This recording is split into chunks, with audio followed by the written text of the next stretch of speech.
So we just wrapped up our series on burnout. We talked about we're going to talk a little shop. We're well known for our inventory programs.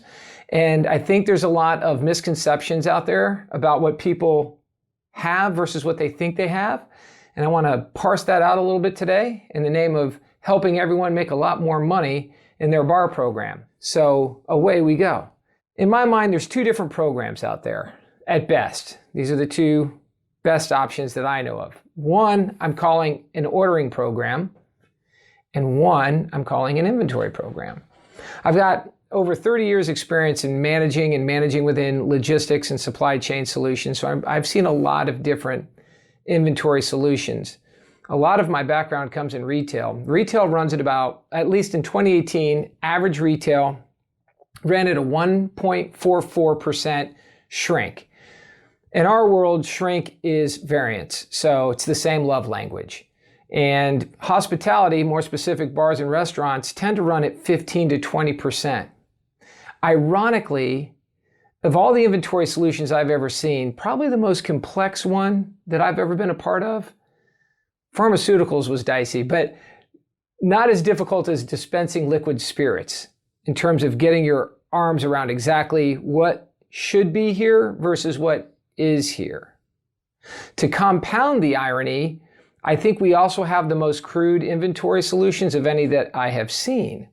So I want to get into a little bit of that today, because there's a lot of stuff out there that people think they're doing and they just don't know, to be quite honest. So away we go. What's an ordering program look like? Here's what an ordering program looks like in my mind. Mondays, someone comes in who's typically responsible for the bar or on the bar team. It could also be a general manager, and counts everything. And by way of counting everything, it's the eyeball test. Maybe you've got a phone app where you're taking a picture, but it's mostly the eyeball test if you have an ordering program and you're writing stuff down on an Excel spreadsheet. God bless you.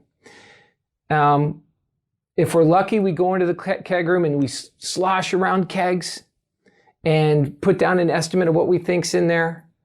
And then we take those counts and we bounce them up against a par guide, and that determines what we're going to order. From there, we look at how much we just ordered, and that becomes our purchasing cost. So we take our sales, our purchasing cost, our pre and post inventory position, we smash those together, and that gives us our liquor cost. And then when we get that liquor cost, we decide thumbs up or thumbs down. Thumbs up, no one does anything, keep on trucking. Thumbs down, what are you going to do about it? I don't know, I've got some ideas. Let me go try some stuff, and we hope that that stuff works out. That's an ordering program, folks. That's not an inventory program. What's an inventory program look like? How's it different? First thing is, and I'll take it to the extreme. Like I'll do this as a best case example. Best case example, it's going to sound like a shameless plug because we're an outsourced inventory solution. I acknowledge that. I don't apologize for it. If you have any kind of serious volume in your business, you should have an outsourced inventory program. So you have someone come in who's not the fox guarding the hen house. And with scales, weights, and measures, we know exactly what's in the venue. Whoever's doing it.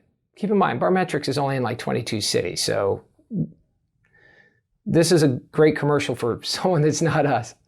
So you're going to weigh and measure, scan, weigh, measure everything, including the kegs. Okay. Second, you're going to do a sales file pull.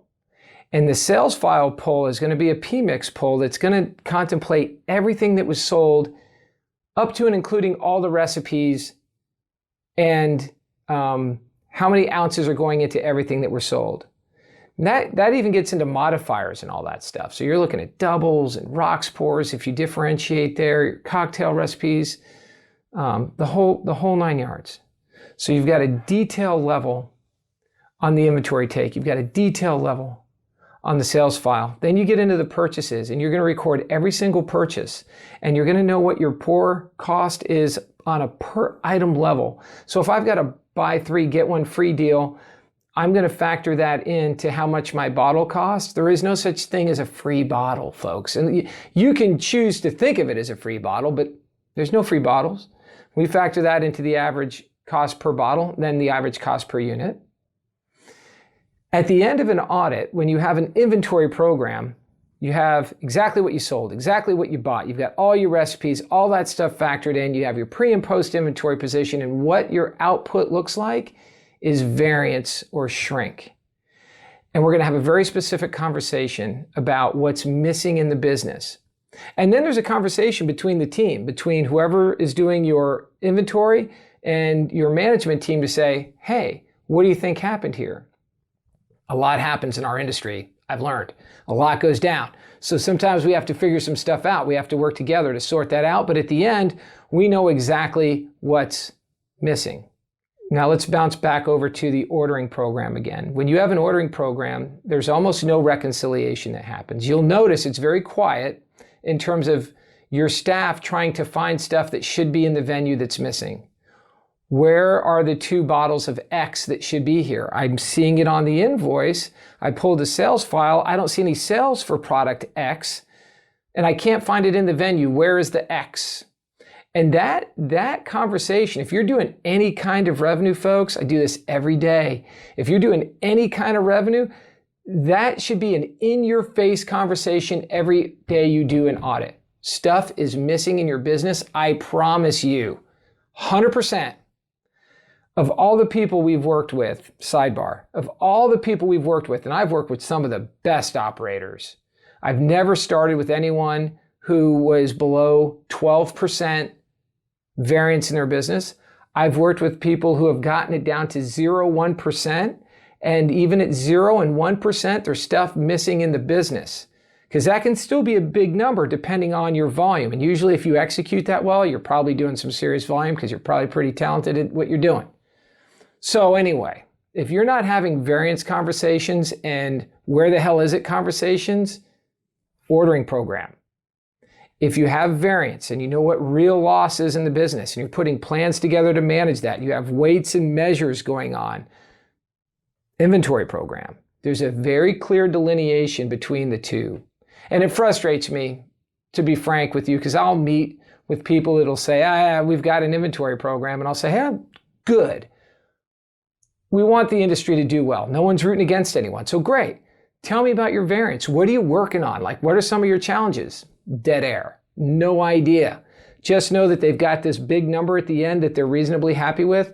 And don't think for a second, folks, that staff hasn't figured out what that number needs to be and how to get it there. Because no one's going around and doing the double check and say, let's reweigh the kegs. Or I'm going to go back and recount those bottles. You said it's a 0.7. I say it's a 0.6. I just don't see it happening. So anyway, I get fired up about this. Know which one you have, okay? And if you opt out of having an inventory program because you don't think you need it, absolutely fine. That's your call. Just don't fool yourself into what you actually have. And if you want to do it yourself, there's systems out there. Look, I'm not sitting here telling you got to use Barmetrix. That's not what I'm doing. You can, love it. Don't have to, right? Just don't kid yourself. We want to see the industry do well, and we're leaving way too much on the table in terms of net profits. And it frustrates me as an inventory guy when people tell me they've got an inventory program and they just don't. So that's it for today. I'll be here if you want to chop this up some more. If you have some questions, love it. I'll mix it up with you on inventory. Love doing that. I'm open to new ideas. You may have some cool solutions. Great. Like, subscribe, follow. We appreciate you. And we'll see you next time. Take care, my friends.